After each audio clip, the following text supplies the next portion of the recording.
चलो page number 25, section 8 company discuss करने वाले हैं अपन। सेक्शन 8 कंपनी क्या है, बेसिक सबको पता है।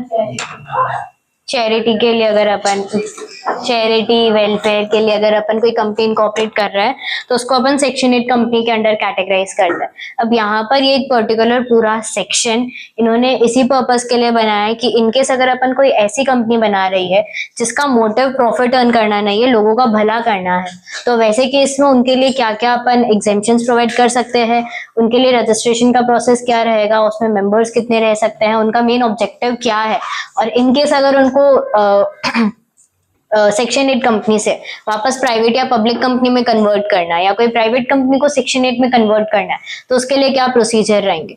तो बुक में फिलहाल तुम्हें जो कंटेंट दिया हुआ है पूरा सेक्शन 8 दिया हुआ है, जो बायर एक्ट कंपनीज एक्ट में जो सेक्शन 8 की लैंग्वेज है डिटो सेम वही लैंग्वेज यहाँ पर दी है। तो अपन हर एक सब सेक्शन को रीड करके साथ में इंटरप्रेट कर लेंगे, ठीक है। पॉइंट्स वही रहेंगे जो कहीं ना कहीं तुमने ऑलरेडी पढ़े हुए। तो पहला जो पॉइंट है तुम्हारा, that is Section 8 company is a company established for promoting commerce. अरे यार,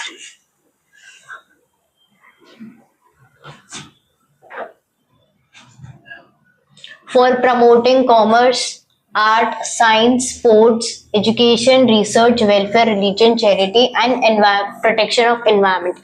कोई भी ऐसा ऑब्जेक्टिव जिसका मेन जो तुम्हारा मोटिव है प्रॉफिट अर्न करना नहीं है, तो उसमें तुम कोई भी सेक्टर में चले जाओ। तुम्हें पढ़ाई के रिलेटेड अगर करवाना है कुछ हेल्प, या फिर वेलफेयर तुम्हें एनवायरनमेंट के लिए कराना है, लोगों के लिए कराना है, सारे ऑब्जेक्टिव्स अपन यहाँ पर इंक्लूड कर रहे हैं। सेक्शन 8 के हिसाब से, ये वाले ऑब्जेक्टिव के हिसाब से अगर तुम्हारी कंपनी रजिस्टर्ड है या उसके आर्टिकल्स में ये ऑब्जेक्टिव्स इंक्लूडेड है तो ही हम उसे सेक्शन 8 के अंडर कैटेगराइज करेंगे। पहला पॉइंट इन्होंने ये बोला है, has in its objective promotion, जो अपन ने अभी सारा ऑब्जेक्ट की बात की वो पहली चीज तो उनके ऑब्जेक्टिव में ये होना चाहिए कि हम वेलफेयर करना चाहते हैं। दूसरा मेन पॉइंट, जो भी प्रॉफिट तुम इनकेस अगर अर्न कर रहे हो तो वो उसी प्रोजेक्ट के लिए, उसी ऑब्जेक्ट के लिए प्रमोट करने के लिए होगा। अगर कोई भी काम कर रहे हैं अपन, कोई भी बिजनेस कर रहे हैं, कुछ भी रेवेन्यू जनरेट कर रहे हैं, तो वहां पर जो तुमने प्रॉफिट अर्न किया है वो तुमको एक तीसरे काम में ना लगा के जो तुमने ऑब्जेक्टिव पहले से सेट आउट किए हुए उसी में डालने वाले हो। और तीसरा सबसे इंपॉर्टेंट पॉइंट ये, जो भी मेंबर्स है उनको प्रॉफिट में से कोई भी डिविडेंड नहीं मिलेगा। इनकेस अगर सेक्शन 8 कंपनी डिविडेंड डिस्ट्रीब्यूट करती है तो फिर वो सेक्शन 8 कंपनी के अंडर कैटेगराइज नहीं होगी। समझ में आया?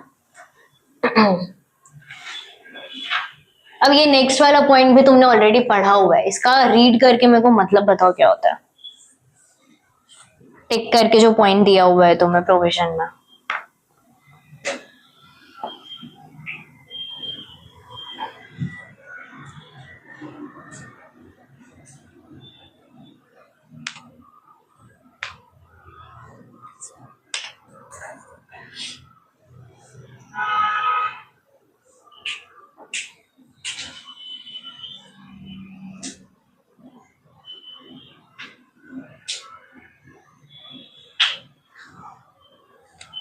घुमा फिरा के बोला हुआ है बट पॉइंट बहुत सिंपल है।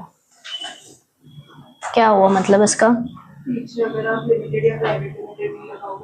तो चलेगा कि यहाँ पर अगर तुम सेक्शन 8 कंपनी के अंडर खुद को सेक्शन 8 के अंडर कंपनी को रजिस्टर करा रहे हो तो प्राइवेट लिमिटेड और लिमिटेड ये वर्ड्स यूज करने की तुम्हें रिक्वायरमेंट नहीं तो अपन ने पहले जब कंपनी इनकॉर्पोरेट की थी तो अपन ने सबसे पहला पॉइंट ये देखा था कि कंपनी के पीछे वो जो टाइप की कंपनी है, अगर पब्लिक है तो लिमिटेड, प्राइवेट है तो प्राइवेट लिमिटेड, वो चीज मेंशन करनी पड़ेगी। ये पर्टिकुलर प्रोविजन सेक्शन 8 पे अप्लाई नहीं होता।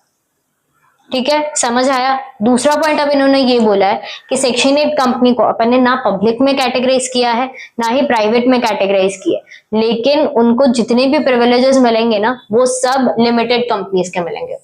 उसका मतलब जो पब्लिक कंपनीज है उनको जितने प्रोविजंस फ्रीली ट्रांसफरेबल है उनके शेयर्स या उनके जो भी दूसरे प्रिविलेजेस है वो सारे सेक्शन 8 कंपनी को भी मिलेंगे। समझ आया? वहां पर बिजनेस करना प्राइवेट कंपनी जितना रिस्ट्रिक्टेड नहीं होगा। थर्ड सबसेक्शन ये बोलता है कि फर्म भी सेक्शन 8 कंपनी का मेंबर बन सकती है।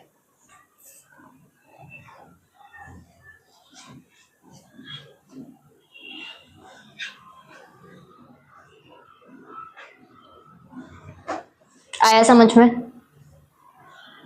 सबसेक्शन 4 क्लॉज 1 ये बोलता है कि यहाँ पर अपन के जो चार्टर डॉक्यूमेंट्स है कंपनी के, मेमोरेंडम और आर्टिकल्स, उसमें तुम कोई भी ऐसे चेंजेस नहीं कर सकते जब तक तुम्हें सेंट्रल गवर्नमेंट से परमिशन नहीं मिल जाती। इन जनरल आर्टिकल्स को अगर तुमने कुछ चेंज करना हो तो उसका क्या प्रोसीजर होता है पता है? कंपनी के आर्टिकल्स या कंपनी के मेमोरेंडम में अगर तुम्हें कोई चेंज करना है, कंपनी का नाम चेंज करना है, कंपनी का ऑब्जेक्टिव चेंज करना है, तो उसका प्रोसीजर क्या होता है? कंपनीज एक्ट में आया है ऐसा पॉइंट।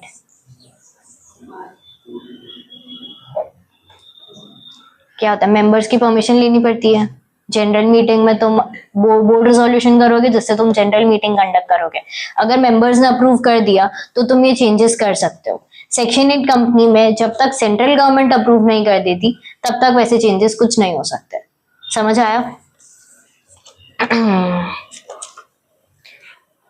नेक्स्ट पॉइंट है कन्वर्जन का, कि ये पर्टिकुलर कंपनी कोई भी दूसरे काइंड की कंपनी में कन्वर्ट कर सकती है प्रोविजंस फॉलो करके। रिस्ट्रिक्शंस नहीं लगाए कि एक बार तुमने रजिस्टर कर लिया तो फिर तुम्हें सीधा डिसॉल्व ही करना पड़ेगा।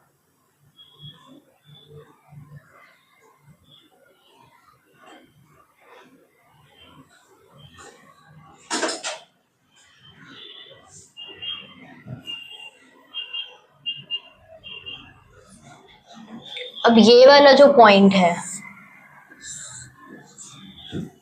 जो सबसेक्शन 5 वाला पॉइंट है, वो इतना बोल रहा है कि अगर कोई भी पब्लिक कंपनी को सेक्शन 8 कंपनी में कन्वर्ट करना है खुद को, तो उन्हें सिर्फ एक बात का ध्यान रखना होगा कि सबसेक्शन 1 में जो तुमने ए बी सी क्लॉज पढ़े, अगर वो सारे प्रोविजंस तुम फॉलो कर रहे हो और इस चीज को सेंट्रल गवर्नमेंट ने अप्रूव कर दिया है, तो तुम अपनी पब्लिक कंपनी को सेक्शन 8 में कन्वर्ट कर सकते हो।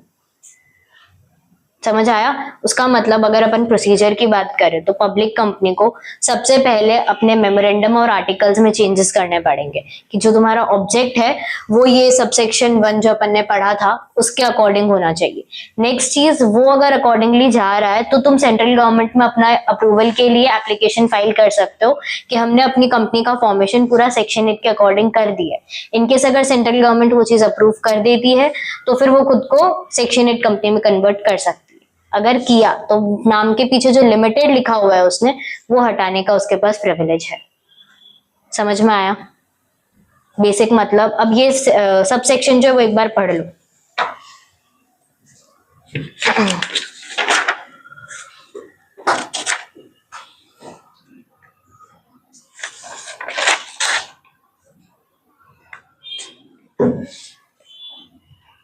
अगर सेंट्रल गवर्नमेंट के अपन अप्रूवल की बात कर रहे हैं तो ये एप्लीकेशन तुम कहाँ पर फाइल करोगे? आरडी में। क्या हुआ?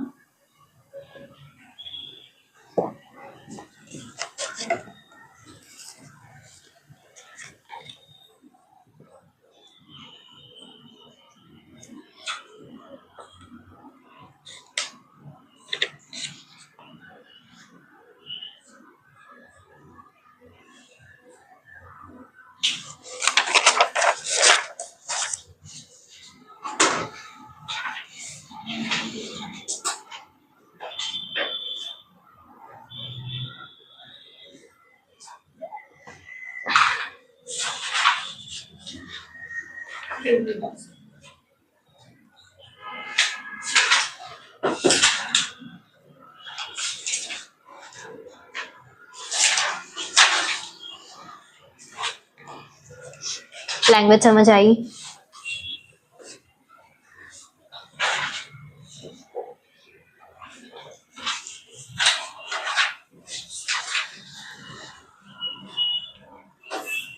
जब तुम सेक्शन 8 के अंदर रजिस्ट्रेशन कराते हो तो सेंट्रल गवर्नमेंट का अप्रूवल चाहिए होता है। उसके अगेंस्ट में सेंट्रल गवर्नमेंट तुम्हें एक लाइसेंस प्रोवाइड करती है कि सेक्शन 8 के अंडर जो तुमने अपना ऑब्जेक्टिव बताया है, क्योंकि उसमें जनरल पब्लिक इन्वॉल्व है, बिना लाइसेंस के तुम वो सारा काम नहीं कर सकते। तो इनकेस सेंट्रल गवर्नमेंट तुम्हें लाइसेंस देती है और उस लाइसेंस का तुमने कुछ भी मिसयूज किया है तो वहां पर सबसेक्शन 6 आता है, that is regarding revocation of your licence. अब रिवोकेशन ऑफ लाइसेंस में सेंट्रल गवर्नमेंट का ये कहना है कि हमने लाइसेंस देते टाइम अगर तुम्हें कोई स्पेसिफिक कंडीशंस बोली है कि तुम्हें अपना काम इस पर्टिकुलर स्कोप के अंडर लिमिटेड रखना है या फिर ये सारी चीजें तुम इंक्लूड नहीं कर सकते और वो कंडीशंस को तुमने कॉन्ट्रावीन किया है, या फिर कंपनीज एक्ट में जो सेक्शन 8 में तुम्हें इतने सारे पॉइंट्स हमने बताए हैं उसमें से कुछ कॉन्ट्रावीन हुआ है, तो वैसे केसेस में सेंट्रल गवर्नमेंट के हाथ में ये पावर है कि ये लाइसेंस वो रिवोक कर सकती है। समझ आया? इसमें एक बात अपन को ध्यान रखनी है कि ऐसा कुछ भी अगर स्टेप सेंट्रल गवर्नमेंट या कोई भी हायर अथॉरिटी उठा रही है तो वो पर्टिकुलर कंपनी को जिसके अगेंस्ट में ये स्टेप उठ रहा है उसे अपॉर्चुनिटी ऑफ बीइंग हर्ड देना पड़ेगा। अपॉर्चुनिटी ऑफ बीइंग हर्ड क्या होता है पता है? क्या होता है?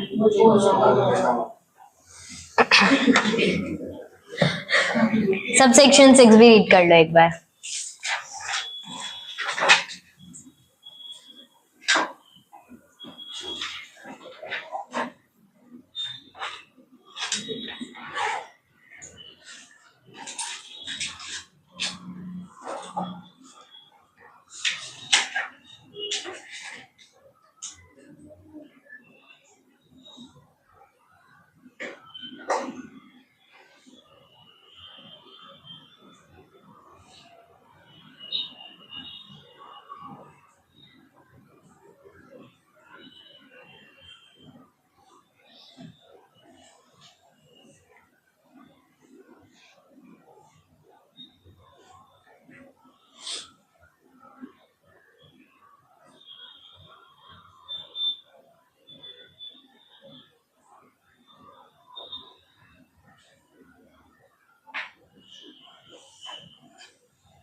समझ में आया?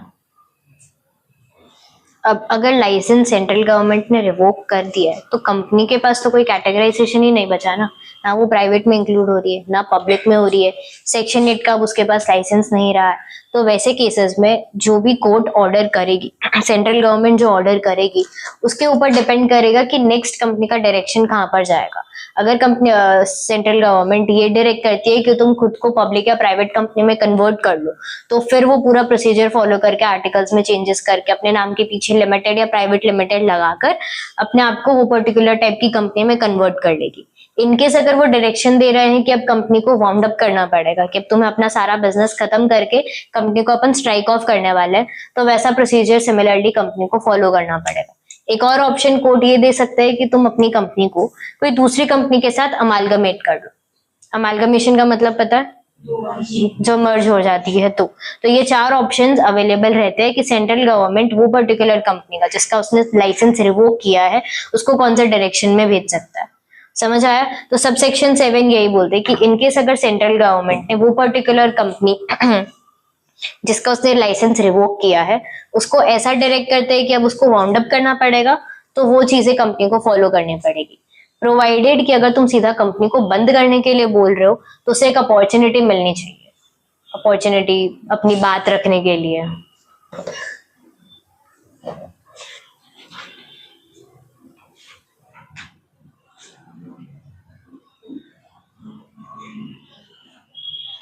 सबसेक्शन 8 भी सेम ही चीज बोलता है, रीड कर लो एक बार सबसेक्शन 7 और सबसेक्शन 8।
किया रीड?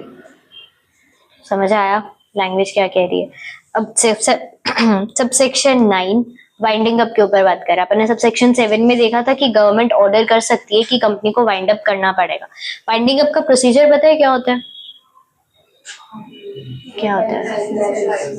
सारी लायबिलिटीज को अपन पे ऑफ कर देते हैं और फिर जो एसेट बचता है वो कहाँ पर जाता है? पार्ट जो भी शेयर होल्डर्स है उनमें डिस्ट्रीब्यूट हो जाएगा।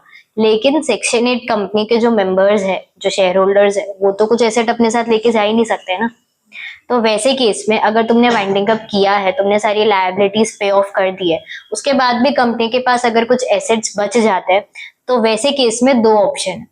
या तो कोई ऐसी सेक्शन 8 कंपनी ढूंढो जिसका तुम्हारा और उसका ऑब्जेक्टिव सेम हो और वो सारे के सारे एसेट अपन उसको ट्रांसफर कर देंगे, या फिर आईबीसी कोड के अंडर एक फंड बनाया हुआ है, आईबीसी फंड, वो फंड में तुम्हारे एसेट्स ट्रांसफर हो जाएंगे। मतलब अब कंपनी शुरू हो रही हो या बंद हो रही हो, शेयर होल्डर्स को कंपनी का कोई भी प्रॉफिट नहीं मिलेगा, ना ही डिविडेंड के फॉर्म में, ना ही एसेट सरप्लस के फॉर्म में। समझ आया? हाँ या ना? सबसेक्शन 9 रीड कर लो एक बार। 10 भी यही बोलता है, अमालगमेशन का जो अपन ने पॉइंट पढ़ा था, तो अमालगमेशन भी सेक्शन 8 दूसरी सेक्शन 8 कंपनी के साथ ही कर सकती है जिसका ऑब्जेक्टिव सिमिलर हो।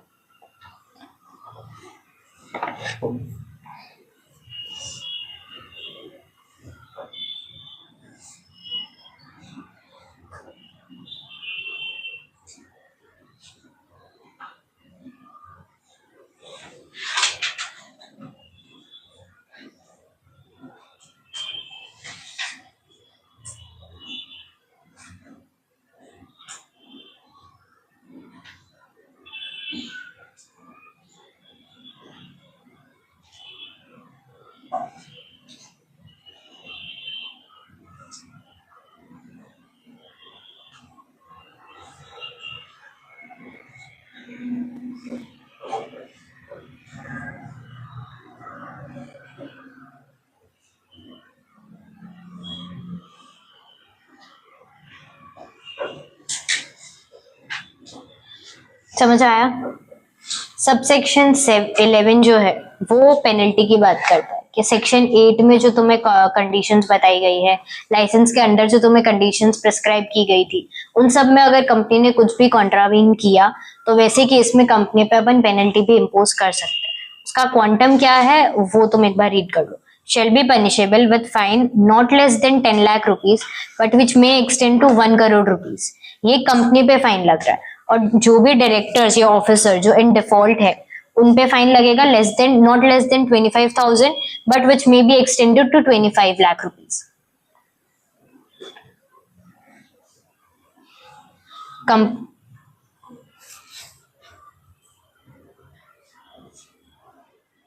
सबसेक्शन 11। अगर इस सेक्शन की कॉन्ट्रावेंशन की अपन बात कर रहे हैं तो तुम पे सेक्शन 11 वाली पेनल्टी लगेगी। लेकिन इन केस वो पर्टिकुलर कंपनी फ्रॉडुलेंट एक्टिविटी कर रही है तो वैसे केस में जो सब सेक्शन 447 में फ्रॉड की पेनल्टी दी हुई है तो वहां पर फिर ये वाली पेनल्टी एप्लीकेबल हो जाएगी, और ये पेनल्टी बहुत हैवी है। उसमें फिर बाइफर्केशन होता है कि अगर पब्लिक इंटरेस्ट इन्वॉल्व है तो जेल भी हो सकती है।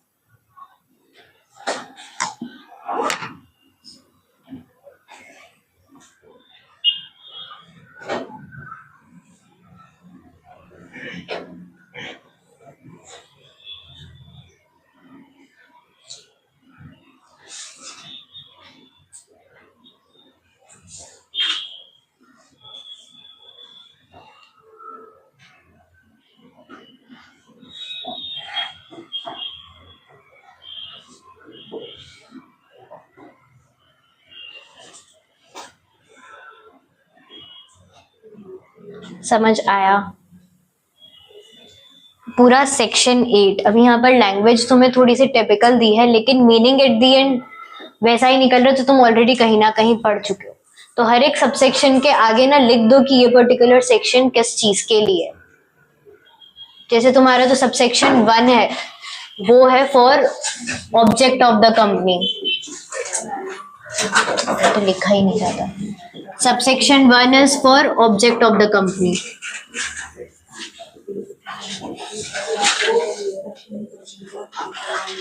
कुछ डाउट है तो इधर पूछो ना. पीछे मुड़ी हूँ, कान अभी भी इधर ही है. सबसेक्शन 2 किसके बारे में बात करता है? प्रिविलेज. किसके प्रिविलेज में लेंगे उसे? हाँ, तो पब्लिक कंपनी लिखोगे तो भी चलेगा, लिमिटेड में अगर कंफ्यूज हो रहे हो तो. सबसेक्शन 3 क्या बोलता है कि मेंबर कौन बन सकता है? फर्म भी बन सकता है. सबसेक्शन 4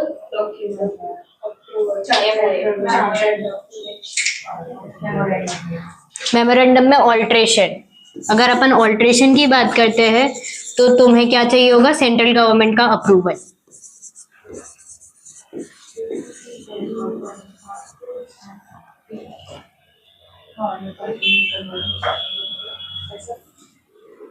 फिफ्थ किसकी बात करता है? Conversion. Conversion to section 8 company.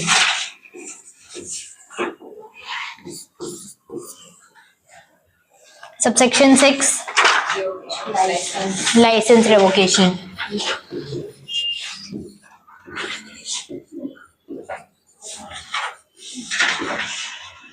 Subsection 7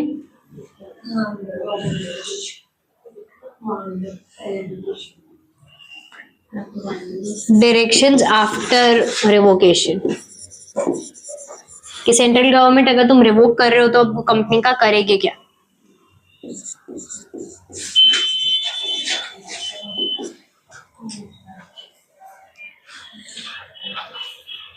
subsection 8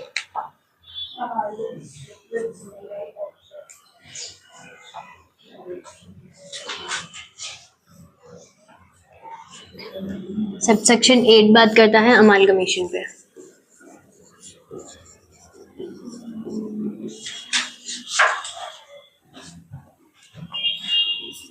ninth वाला है एसेट सरप्लस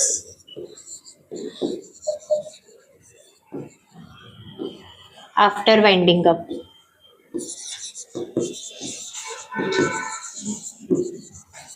क्या दो ऑप्शंस है अपने पास? या तो आईबीसी फंड में, या तो ट्रांसफर कर देंगे अपन सेम सिमिलर ऑब्जेक्टिव वाले को.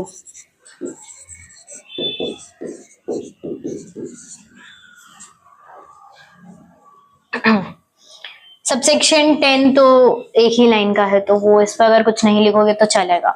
और सबसेक्शन 11 है तुम्हारा पेनल्टी.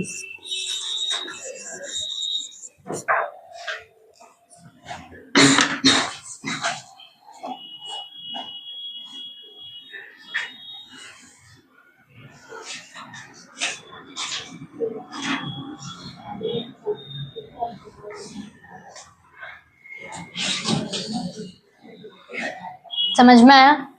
अब सबसेक्शन 5 में जो अपन ने कन्वर्जन की बात की उसमें इन लोगों ने स्पेसिफिकली बोला कि अगर कोई लिमिटेड कंपनी है या कोई प्राइवेट लिमिटेड कंपनी है तो वो अपने ऑब्जेक्टिव चेंज करके सेक्शन 8 में कन्वर्ट हो सकती है. ओपीसी का कहीं पे इन्होंने मेंशन किया? तो ओपीसी को अपन सेक्शन 8 में कन्वर्ट नहीं कर सकते.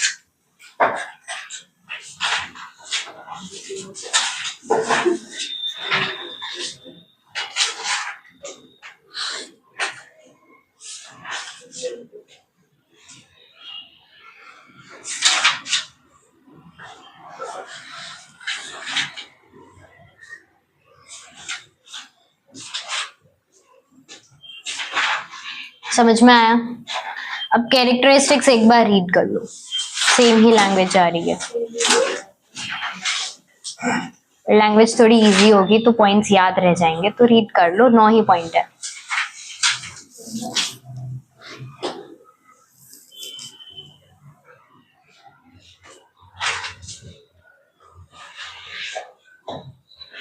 इंस्टीट्यूट का फेवरेट है सेक्शन 8. वो हर बार कंपनी लॉ में भी पूछेगा, एसबीआई में भी पूछेगा.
किया रीड, समझ आया? नेक्स्ट स्टेप तुम्हारा प्रोड्यूसर कंपनी। इकोनॉमी में ना 3 सेक्टर होते हैं, primary sector, secondary sector, tertiary sector. 11th-12th में पढ़ा होगा। प्राइमरी सेक्टर मतलब क्या होता है? सिर्फ एग्रीकल्चर आएगा उसमें, रॉ मटेरियल्स वाले। तो अब ये जो प्रोड्यूसर कंपनीज है ना, वहां पर इन लोगों ने ये पर्टिकुलर सेक्शन जो है वो वैसे लोगों के लिए लेकर आए हैं जो प्राइमरी प्रोड्यूस में इंक्लूडेड है, प्राइमरी प्रोड्यूस के मैन्युफैक्चरिंग में इंक्लूडेड है। वहां पर अब जनरली अगर अपन प्राइमरी प्रोड्यूस की बात करें तो सबसे पहला पॉइंट अपन के दिमाग में एग्रीकल्चर ही आता है। तो ऐसे लोग जो थोड़े कम लेवल पर काम कर रहे हैं या फिर जिनका प्रोड्यूस इकोनॉमी के लिए इंपॉर्टेंट है लेकिन उसके लिए उतने एफर्ट्स या फिर उतने इनिशिएटिव्स नहीं मिल रहे हैं, उन सब के बेनिफिट के लिए अपन ने एक तो देखा था कि अपन सोसाइटी फॉर्म कर सकते हैं, जो चीज अभी बहुत ज्यादा प्रेवलेंट है भी।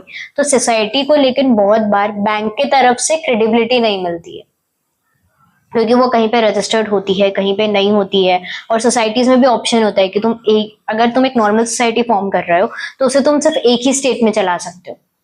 इंटर स्टेट, तुम स्टेट से आगे और कोई ब्रांच नहीं ओपन कर सकते। और इनकेस अगर तुम्हें मल्टी स्टेट स्टार्ट करना है तो मल्टी स्टेट में तुम्हें बहुत ज्यादा लोगों की रिक्वायरमेंट है। अगर इंडिविजुअल है तो minimum 50 people from each state.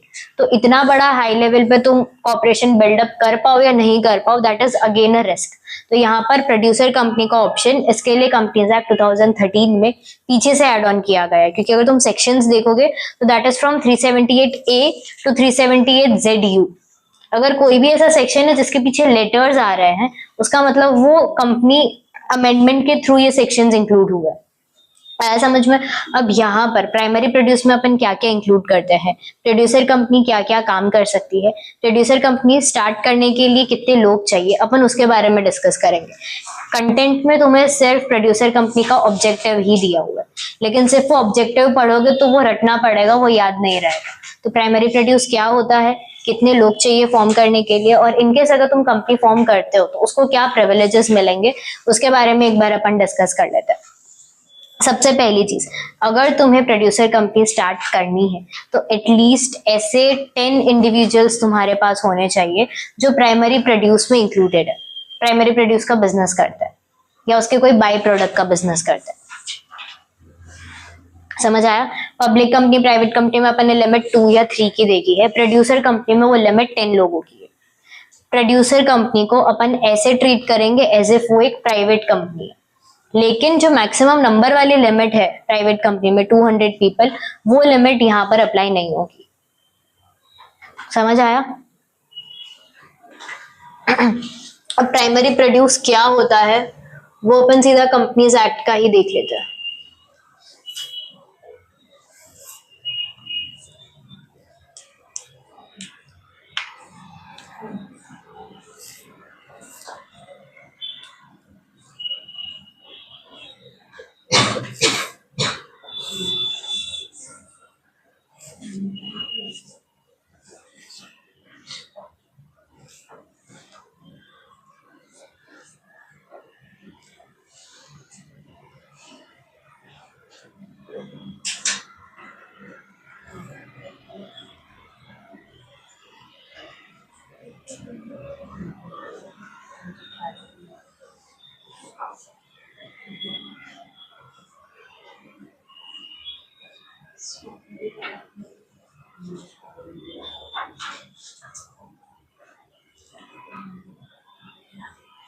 दिख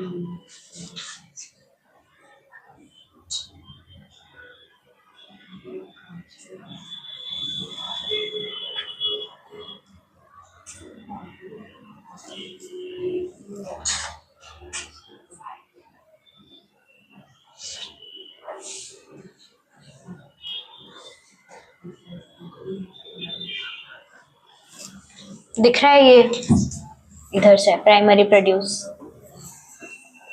ये 5 पॉइंट, इनमें से कोई भी एक्टिविटी में अगर वो इंडिविजुअल इन्वॉल्व है तो उसको अपन प्रोड्यूसर कंपनी में मेंबर बना सकते हैं।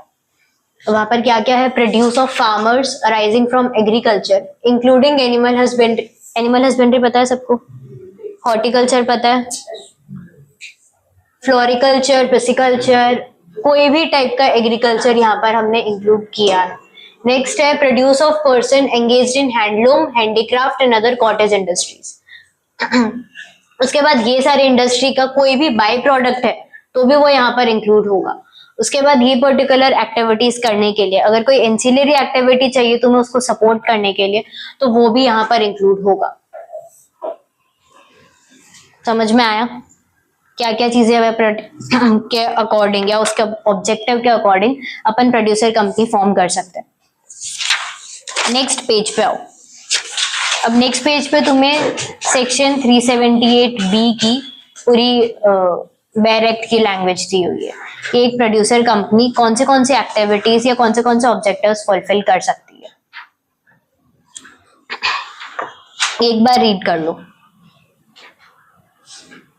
यहाँ पर सब वही एग्रीकल्चर, हैंडलूम, उन सब के इंडस्ट्री के रिलेटेड जो भी पर्टिकुलर एक्टिविटीज उनके दिमाग में आ रही थी वो सारी चीजें इन लोगों ने इंक्लूड की है।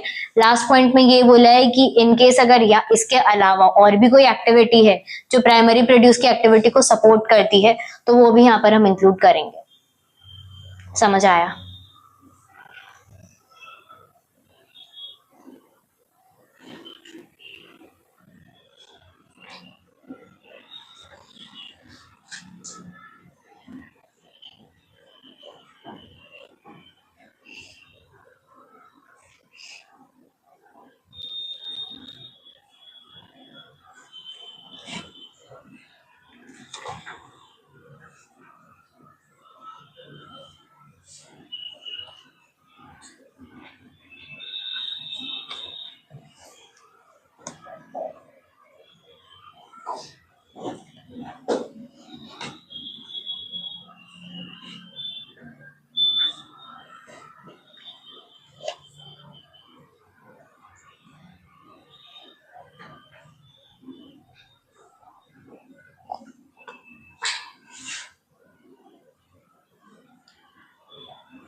प्राइमरी प्रोड्यूस में क्या क्या आता है पूरा बैरेक ने तो एटलीस्ट ये 2 पॉइंट लिख लो। ये 2 पॉइंट और उसके साथ में कोई भी एंसिलरी एक्टिविटी हो तो वो सारी चीजें प्राइमरी प्रोड्यूस में इंक्लूड होगी। Produce of farmers arising from agriculture, produce of person engaged in handloom, handicraft and other cottage industry। और उसके साथ की कोई भी एंसिलरी एक्टिविटी।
नहीं, सिर्फ इतना लिखोगे तो भी चलेगा, एग्रीकल्चर तक।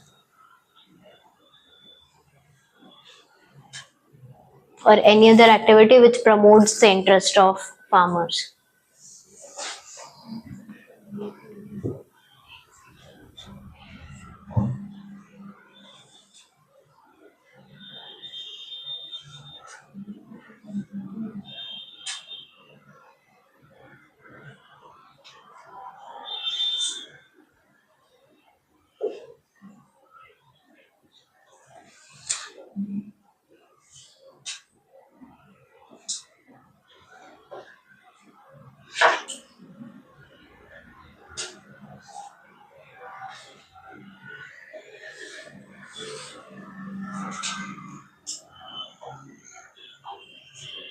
लिखिए। प्राइमरी प्रोड्यूसर कंपनी कोई भी अगर बिजनेस कंडक्ट कर रही है तो उसका बेनिफिट उसके मेंबर्स को ही मिलना चाहिए। अब यहाँ पर अगर वो पर्टिकुलर कंपनी को कोई भी डिसीजन लेना है तो वहां पर वोटिंग राइट्स के अकॉर्डिंग एक मेंबर को एक ही वोट मिलेगा। इट डज नॉट डिपेंड कि वो पर्टिकुलर इंसान ने कितना कंट्रीब्यूट किया है। अगर एक मेंबर इंक्लूडेड है ये कंपनी में तो उसको एक वोट मिलेगा। नेक्स्ट तुम्हें सबसेक्शन 2 देखेगा, every producer company shall deal primarily with the produce of its active members for carrying out any of its objective.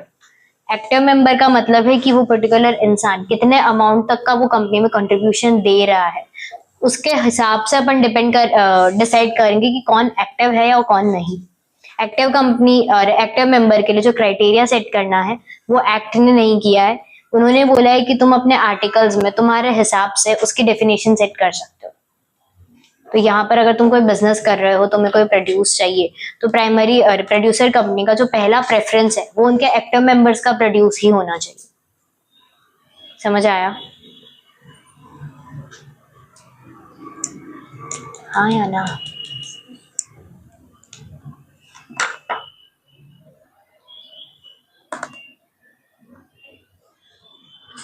नीचे तुम्हें कुछ एग्जांपल्स भी दिए हुए हैं कि प्रोड्यूसर कंपनी में क्या क्या चीजें इंक्लूड होती है। ये इतने कुछ फेमस नहीं है तो अपन को सीधा एक बार में क्लिक नहीं होंगे, बट ऐसी कंपनीज इन जनरल इम्प्लीमेंट हो रही है।